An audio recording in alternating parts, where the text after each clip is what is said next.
আপনাকে বলবো মাথায় রাখতে হবে যে বিপ্লব ঘটাতে হবে। আপনি কংগ্রেস করছেন, সিপিএম করছেন, যে পার্টি ফাটি করছেন বলুন, কিন্তু জাতির যখন লড়াইয়ের প্রশ্ন আসবে, আপনি যদি বাড়িতে সেই পার্টির প্রতীককে ছুঁড়ে ফেলে রাজনৈতিক ময়দানে না আসতে পারেন, রাজপথে না আসতে পারেন, তাহলে আপনার ইমান নিয়ে সওয়াল কিন্তু করবেই করবে।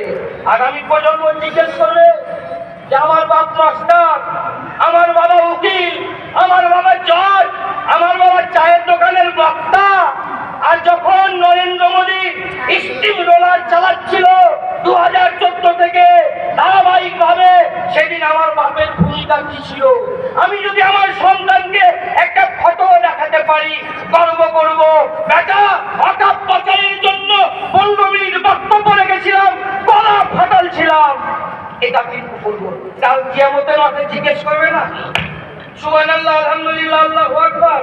নিশ্চিতভাবে সর্বশ্রেষ্ঠ ইবাদত নামাজ, নিশ্চিতভাবে সর্বশ্রেষ্ঠ ইবাদত নামাজ। কিন্তু বন্ধু আমাদেরকে ঠাট্টা করে না ওই শুভেন্দুরা জিহাদি বলে। হ্যাঁ, আমরা জিহাদি, আমরা জিহাদ করতে জানি। যখন আমাদের বুকের উপরে তোমরা প্রতিরোধ চালাও, তখন আমরা প্রতিরোধ করতে জানি, তখন আমরা জিহাদি। তখন কেউ আমার মসজিদ দখল করতে আসবে, আমরা তখন জিহাদি, ছেড়ে দেব না। কারণ মুসলমান তো ভয়তে একজন কি করি, আল্লাহকে ভয় করি, তাই স্বাভাবিক ভাবেই আল্লাহ ছাড়া কাউকে ভয় করি না। তো কে আসবে, আমরা তার পিসদারকে ভয় করব, জিহাদ করব না? জিহাদ করবেন না আপনি? এখনো তাসবিহ বলবেন, নামাজ পড়ে বেরিয়ে বলুন জিহাদের ময়দানে, এটাও জিহাদ, এটাও জিহাদ। কেউ যখন নবী হযরত মুহাম্মদ সাল্লাল্লাহু আলাইহি